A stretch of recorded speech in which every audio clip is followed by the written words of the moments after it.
Good evening everyone! Welcome dito sa ating Health Talk by Doc Mike, both on YouTube and Facebook.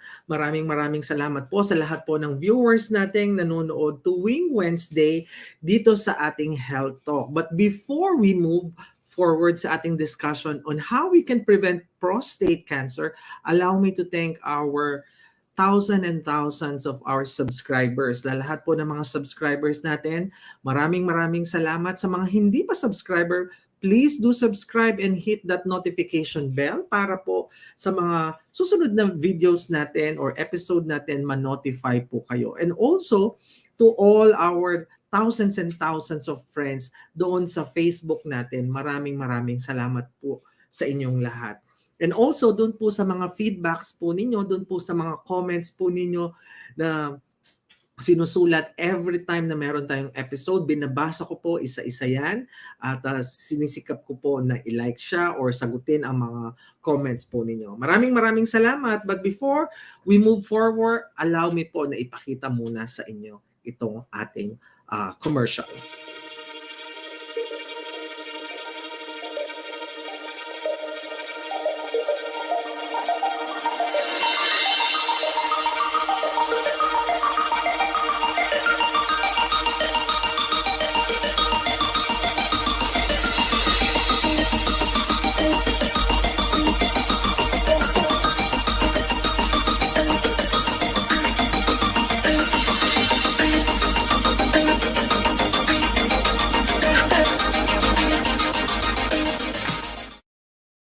Yes, once again, this is Dr. Mike, based in Hong Kong. Magandang gabi po sa inyong lahat. Good evening to all of you watching tonight.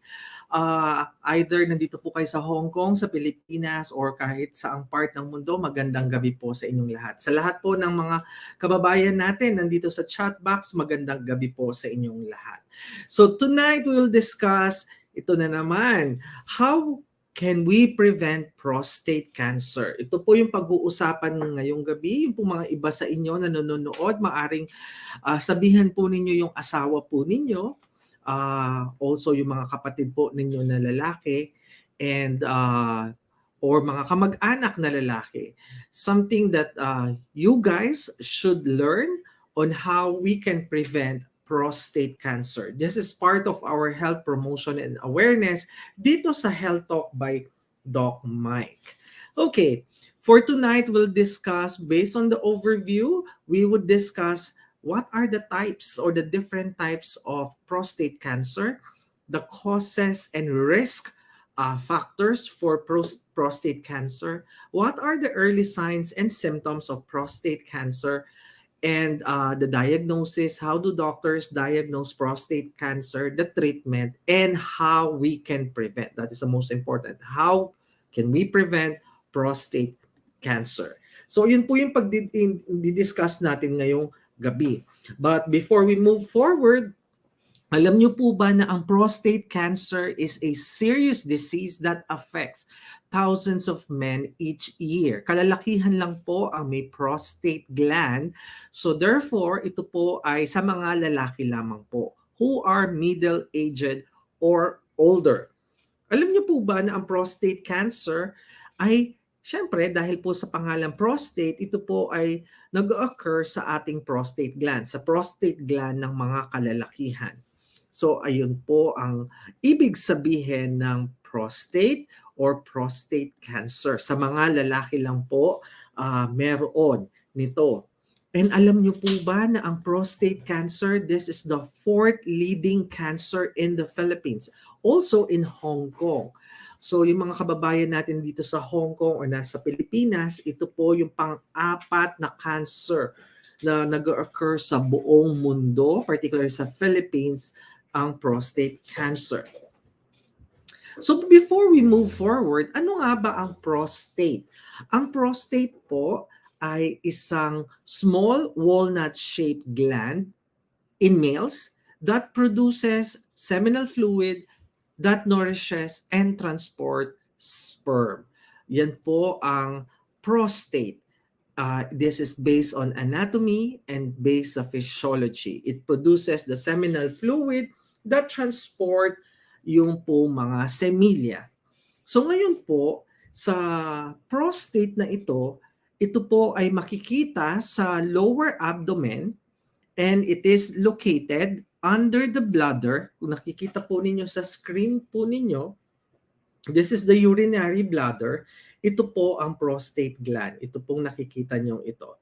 It's a walnut-shaped gland that is located on the lower abdomen, under the bladder, and surrounding the urethra, kung saan po dumadaan yung ihi. So, napapalibutan po yung urethra, yung daanan ng ihi ng prostate gland. From the urinary bladder, yung pong nasa taas, kung nakikita po ninyo, this one is the urinary bladder. Ito po ay ang kung saan nag-store ang ihi natin. Pag napuno na po ito po ay lalabas, papunta sa ureter, pababa. At ang nagko-control po nun, ito pong tinatawag na prostate gland. Okay? Sana po naiintindihan nyo at nakikita nyo pong mabuti. Also, ang prostate po, it is regulated by the hormone called testosterone. Ang testosterone po ay present din sa mga kalalakihan that produces small fluid known as semen. And sabi nga na nagre-regulate nga po yan because of this gland na ito.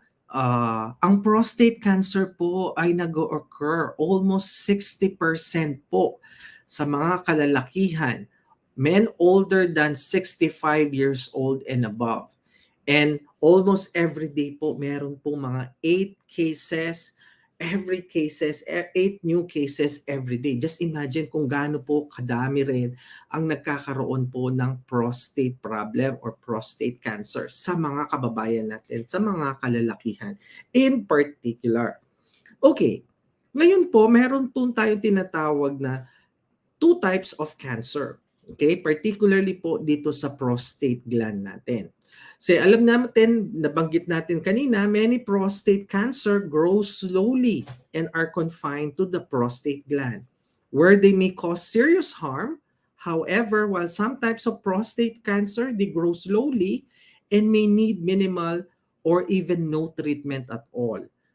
Pero dito po, sa types of prostate cancer, meron pong tayong tinatawag na, yung first one, yung tinatawag nating adenocarcinoma. Yung adenocarcinoma po, pag nakita po ninyo sa result po ninyo na may adenocarcinoma, ang ibig pong sabihin niyan, cancer po siya. So it is an aggressive type of cancer, fast growing, so mabilis po siyang lumaki, mabilis po siyang kumalat, mabilis po siyang mag-grow. But sabi, there are some that they are non-aggressive or slow-growing types of cancer. Okay. Kung nakikita po ninyo sa screen po ninyo, aggressive prostate cancer, pag po sinabing aggressive, the tumor can grow quickly. So mabilis po ang paglaki niya. So very aggressive ang behavior ng tumor, and it may spread to the other areas of the body such as the bones. Usually po ang prostate cancer, kumakalat po siya, nag-spread po siya sa mga buto, sa bones ng ating mga pasyente. And dito rin, sabi ang causes daw po ng prostate cancer is wala po siyang known cause, sabi po sa research. Although like all other cancers, it could be caused by many things, particularly if you have a family history of cancer or exposure to certain chemicals. And mga kababayan, sabi natin lagi, prostate cancer can be detected early. The more na makita natin yung mga signs and symptoms na mas maaga, much better. Kasi mas confined pa doon sa prostate gland ang mga tumor cells. At mas maganda po yung successful, yung treatment, kung mas maaga po natin siya ma-detect compare kung medyo late na po ang cancer. So, isipin po natin na ang prostate cancer po, dalawang klase. Yung isa aggressive, yung isa non-aggressive type of prostate cancer. Specifically, adenocarcinoma. Okay, moving forward. Sino po ang at risk? Who are at risk for prostate cancer. Sa mga kababayan po natin, maari po yung mga friends natin na nanonood ngayon, these are factors that can increase your risk of prostate cancer. If the first one, older age, you are at risk of prostate cancer increases as you age. The more na tumatanda po tayo, the more na mas malaki po ang tsansa, particularly yung pong mga kababayan natin, yung pong mga asawa nyo, common po ito mostly sa 50 years old and above. So 50 years old and above, kung po yung mga asawa nyo, 50 years old and above, they are at risk. Okay, yun po yung una. Pangalawa, meron po kayong family history of cancer, particularly prostate cancer. So common din po yan. So family history, if a blood relative such as a parent, a sibling, or a child has been diagnosed with prostate cancer, yung pong risk po ninyo is increased or maybe increased. Particularly if you have a family history of genes that increase the risk of breast cancer, yung pong tinatawag na BRCA or BRCA1 or BRCA2, BRCA, which has a very strong family history of breast cancer. Just imagine, if you have a strong history of breast cancer, yung po mga asawa po ninyong yung lalaki, kung po may mga kapatid or yung magulang may breast cancer, particularly if you have the cancer genes, BRCA1 or BRCA2, tumataas po ang tsansa ng ating mga kababayan.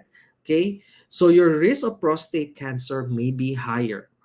Another one, certain ethnicities or race, for instance, particularly for patients with merong history or lineage po ng African American males, are at greater risk of having prostate cancer. Okay? Another one, sa ating mga kababayan na may history or meron pong yung timbang po nila medyo mabigat or tinatawag na obesity.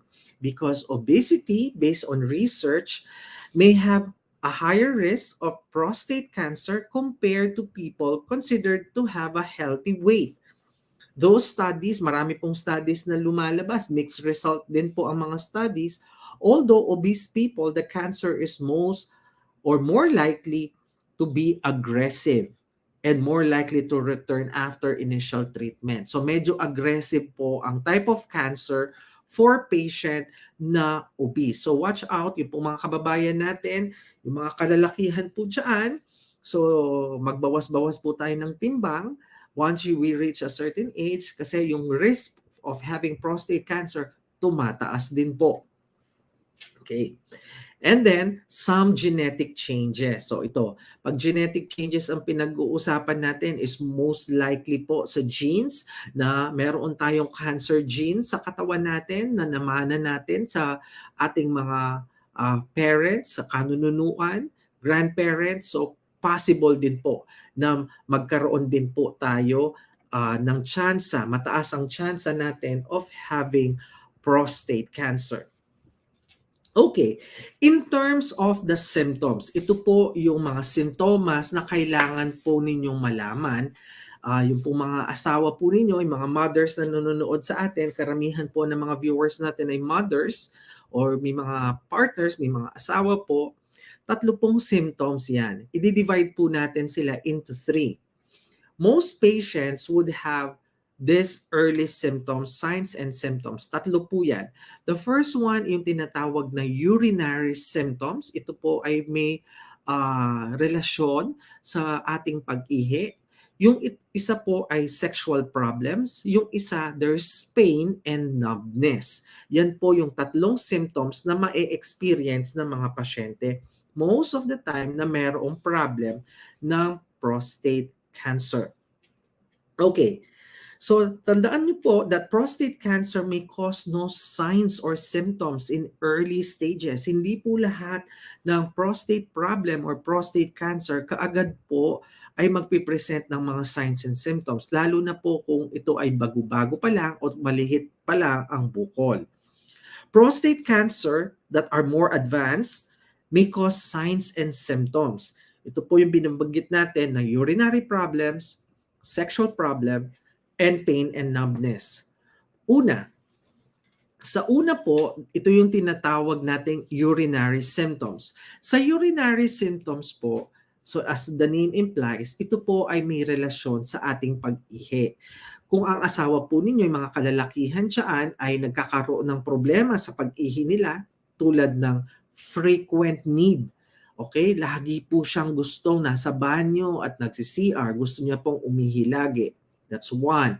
Pangalawa po, yung stream that is lower than normal. So yung pag-ihi niya, hindi na po siya ganun kalakas. So bumagal po kasi nga may nakabara na, may bumabara na doon sa urethra kung saan dumadaan yung ihi. Or sometimes, patient may experience blood sa kanya pong urine na kung saan tinatawag itong hematuria. Okay? So tandaan niyo po itong tatlong urinary symptoms na ang unang-unang manifestations ng patient na mayroong prostate problem, yung laging pag-ihi, ihi ng ihi, okay? Or minsan parang hindi pa man tapos, gusto na niyang umihi kaagad. And mabagal po yung ihi or decreased force in the stream of urine and blood in the urine. Yan po yung karamitan na problema ng mga pasyenteng mayroong prostate problem. Okay? Yung pong urinary symptoms. Next one. Sa susunod po na symptoms ng patient na mayroong prostate problem, ito po yung tinatawag na sexual problems. Dito po sa sexual problems na ito, some patient may have erectile dysfunction or impotence. Yung pong iba naman po, meron pong blood sa kanilang seminal fluid, particularly after ejaculation. Ito po yung nangyayari sa mga pasyente na mayroong problema sa prostate. Okay? And aside po sa blood in the semen, some patient may experience erectile dysfunction or impotence, and some, ito naman po, kung ang condition ng pasyente ay kumakalat na, kung kumakalat na po yung tinatawag na prostate cancer, naaapektuhan na rin po yung bones. Okay, kasi po favorite site po ng prostate cancer ay magmetastasize or kumalat doon sa mga adjacent structure, particularly sa bone. Kumakalat po lagi ang prostate cancer sa mga buto. So therefore, patient may experience yung tinatawag na pain and numbness. Ang tatlong structures po usually na kumakalat yan ay sa pelvic, sa back, or sa chest. Yan po ang favorite site ng prostate cancer kung ito po ay kumakalat or nagmetastasize na. If the cancer spread sa spinal cord, you may lose the feelings in your legs and your bladder. So wala pong pakiramdam ang mga binti po ninyo at yung pong bladder po ninyo or urinary bladder. So patient, minsan wala na pong control yung kanyang pag-ihi. At hindi po niya magalaw o wala pong pakiramdam yung kanyang mga legs.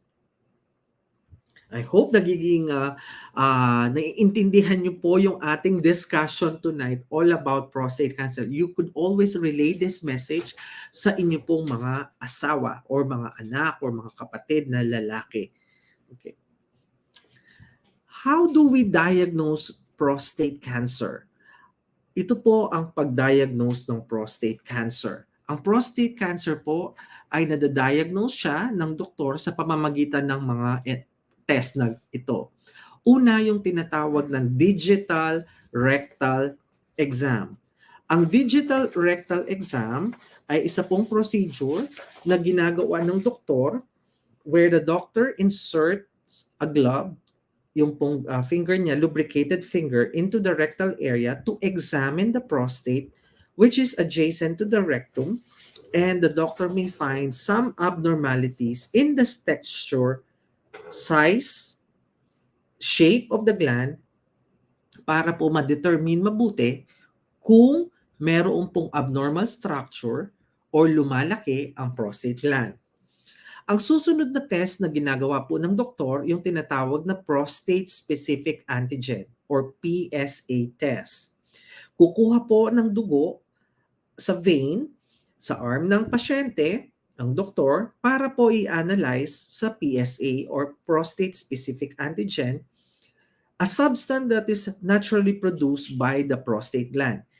Napoproduce po itong antigen ito sa prostate gland para po ma-determine kung may possibility po ba na mataas ito na mag-indicate ng cancer or infection or inflammation or enlargement or cancer.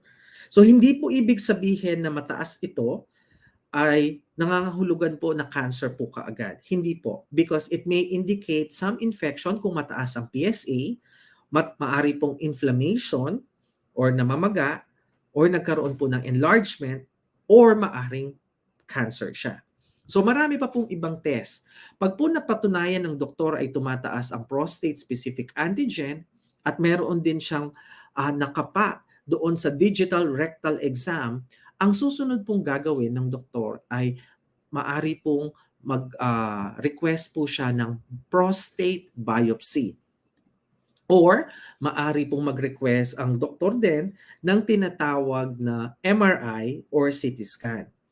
Dito po malalaman at makikita kung ang bukol, yung cancer, ay malaki na at ano pong mga adjacent organs ang nakikita na kumalat na. Kung kumalat na po ang prostate cancer sa ating pasyente. Ngayon po kung ang susunod na tanong is paano malalaman po kung cancer is aggressive or not? How do we diagnose this one? Meron pong tinatawag na techniques or mga scoring technique or testing na ginagawa po ang doktor. Ito po yung tinatawag na Gleason score. Ito pong Gleason score na ito, after po na biopsy na na-confirm, after po ng prostate biopsy at na-confirm po na cancer po ang pasyente, ang sakit ng pasyente at prostate po ito, ang susunod na pong gagawin is i-determine po yung level of aggressiveness, yung grade ng cancer. So ang mangyayari po, gagawaran po siya dito sa Gleason score na ito.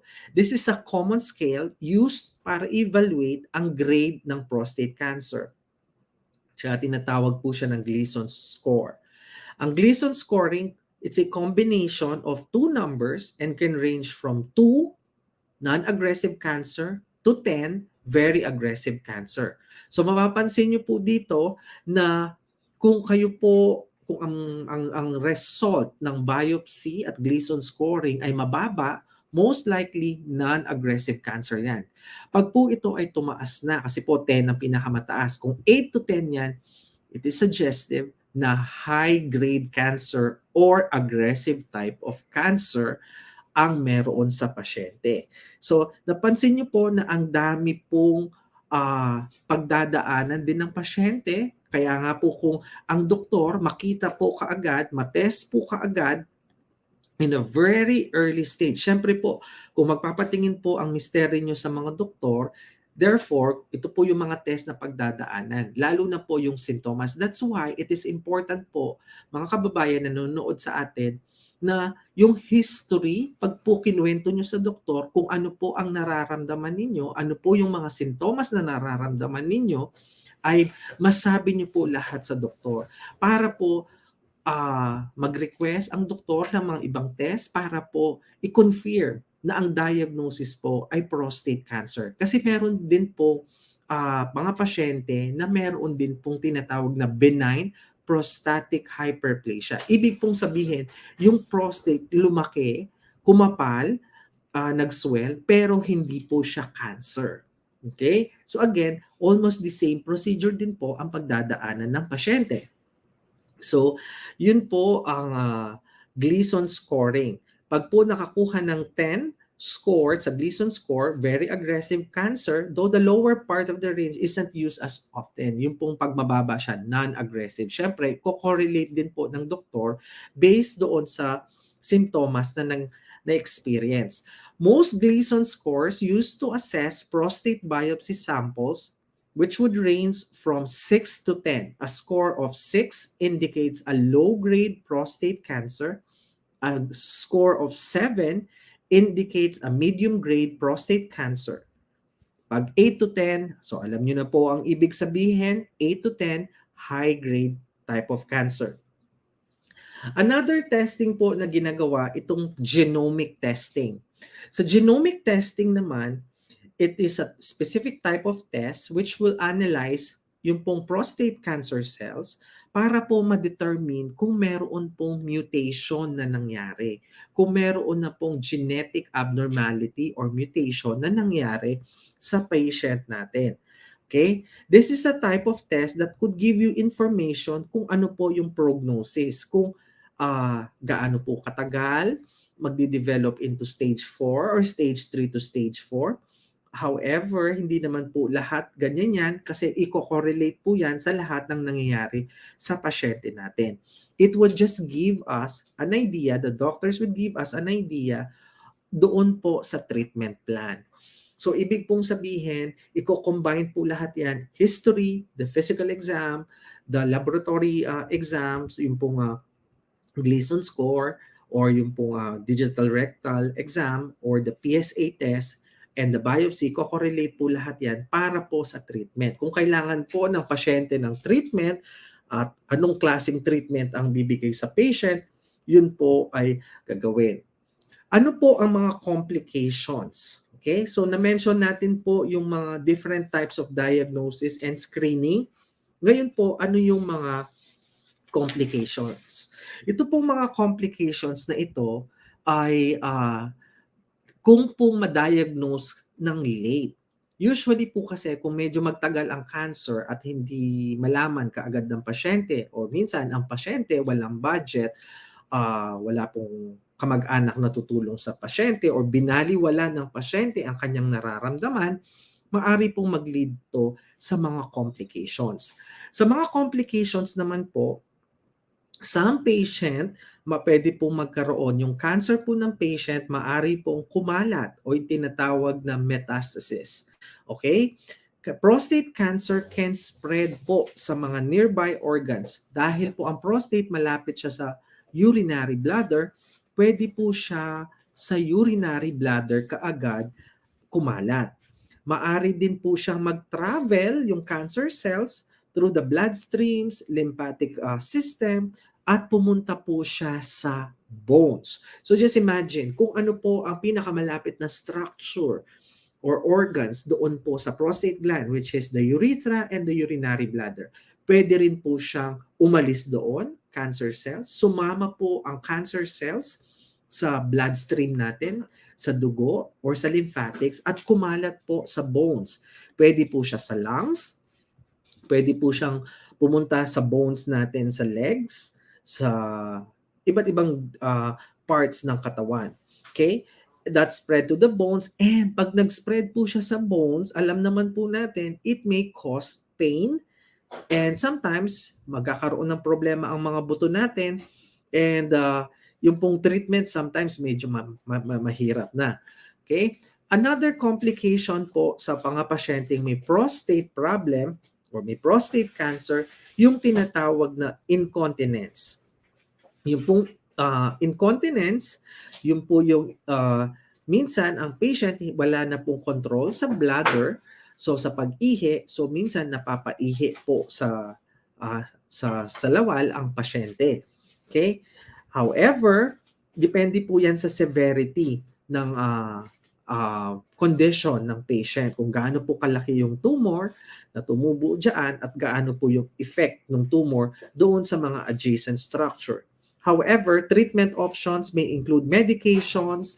Sometimes, ang pasyente po ay nilalagyan po ng catheter or sometimes yung pong patient sinasubject na kaagad for surgery kung pong problema yan. And some patient din, maari pong magkaroon ng another complication, yung tinatawag na erectile dysfunction, which can result from prostate cancer or its treatment, dahil po sa treatment or dahil po na surgery siya, na radiation siya, or some hormonal treatments. So yan po ay mga possible complications for patients na merong prostate problem or prostate cancer. So again, before po ma-develop lahat yung mga yan sa ating pasyente, you need to visit your doctor because your doctor would assess you in terms of the appropriate treatment plan. Again, hindi po pare-pareho ang patient because it would base on the age, the health status ng patient at dun po sa stage ng cancer na meron. At napag-usapan naman po natin kanina na ang prostate cancer, magdidepende po yan sa staging, the Gleason scoring, etc. So depende rin po sa treatment na bibigay ng doktor doon sa patient natin. And based sa treatment, okay, these are the examples of the treatment na pwede pong ma-receive ng patient. Okay, pag kinausap po ng doktor, maaring isa po dyan, particularly if the cancer, yung mga most aggressive types of cancer can be treated sa pamamagitan po ng mga yung nakikita nyo sa screen. Una, suggest po is surgery. Titignan po kung gaano kalawak yung bukol, yung cancer, kung kaya po ba ng surgery. Or minsan, kung hindi po kaya ng surgery, baka combination of radiation or surgery. So depende po yan again sa patient natin or cryotherapy, hormone therapy, chemotherapy, stereotactic radiosurgery, immunotherapy. Hindi ko na po kailangan i-discuss bawat isa kasi marami po mga treatment na pwede nagagawin sa ating pasyente na may prostate cancer. So sobrang dami niyan. Sana wag na pong paabutin na medyo malala na yan. Mas maaga po, the earliest na signs and symptoms na nararamdaman nyo, problema sa pag-ihi, magpakonsulta na po kayo sa mga doktor po ninyo. Okay. This one, certain risk factors for prostate such as age, we cannot control. However, there are certain things like smoking can reduce the risk of prostate cancer. So yan po, yung po paalala sa ating mga kababayan na nanonood ngayon, particularly po sa mga mister ninyo na nanonood, please advise them yung pong paninigarilyo ay nakakasama din sa prostate cancer po. As a research shown, smoking increases your risk. Diet and exercise, important factors para po sa risk factors dyan. But this one is the most important para sa inyo. Alam niyo po ba that there are certain foods, based on research, it can reduce or may help reduce your risk sa prostate cancer. Yan. So mapapansin niyo po dyan sa slide na yan, yung pong mga kababayan natin na mahilig sa kamatis, mahilig sa broccoli, mahilig sa Brussels sprouts, sa kale, so ito po yung mga pagkain na it can help reduce yung risk sa ating prostate. Okay, problem. Yung mahilig kumain ng isda, soy, particularly yung mga oil na gumagamit ng omega-3 fatty acids such as olive oil. So ayan po ay nakakabuti para po makatulong sa prostate cancer, para bumaba ang risk natin. So you can advise your mga asawa po ninyo, yung po mga may kapatid sa inyo, mga may mister na 45 years old and above, kindly advise them na kumain po ng mga pero wag naman natin paabutin at 45 years old at doon pa lang po kayo kakain ng mga gulay na yan. Sana po medyo bata-bata pa at kumain na po kayo kaagad. Hindi na yung medyo late na. Pag medyo late na, mahirap na pong i-reverse ulit ang mga nararamdaman sa katawan natin, particularly dito sa prostate cancer. Okay? Okay, how about those food that may increase your risk of prostate cancer? Ano po yung mga nakaka-increase risk dito sa prostate cancer na ito? So ayan, advice na naman, yung pong mahilig sa mga milk and dairy products, particularly saturated fat, which is found mostly sa mga animal products, yung mahilig po sa red meat, mahilig sa steak, mahilig po sa mga karne, grilled meat, mga barbecues. Hindi ko po sinasabing wag niyong kainin. At least in moderation po para At least, hindi tayo ma-expose masyado at bumaba man ang risk para po sa prostate cancer. Yan, mahilig yung mga kababayan natin, mga mister, mahilig sa red meat, mahilig sa mga barbecues, mahilig sa mga mamantikang pagkain. So be careful sa mga pagkain na yan. So, what we can do, mga kalalakihan, okay? You need to boost your weight, your body in terms of health and wellness. You need to do exercise, help you lose weight, particularly for patients who are overweight, mga kababayan nating overweight and kababayan nating obese, because napansin niyo po kanina, isa sa mga risk factors or obesity. So you need to keep your body fit, lose weight. This is a key because research have shown that obesity have higher risk factor for prostate cancer. So you need to have at least 30 minutes of exercise per day. Kaya naman yan, di ba? Mga kalalakihan, mga kababayan natin nagtatrabaho dito sa Hong Kong, particularly mga kababayan nating drivers dito sa Hong Kong. You need to do some kind of exercise, 30 minutes. Kaya naman yan. Most of the days of the week, so almost every day, 30 minutes, kaya yan. So yung pong medyo may kalakihan po sa mga kalalakihan, medyo malalaki ang tiyan, mababigat, mga obese na kababayan. So try to lose weight. Mga kababayan ko dito sa Hong Kong, mga kababayan natin sa Pilipinas, particularly now, medyo mahirap po mag-diet dahil po sa pandemic, masarap kumain o masarap minsan yung natutulog tayo lagi dahil medyo malamig ang panahon.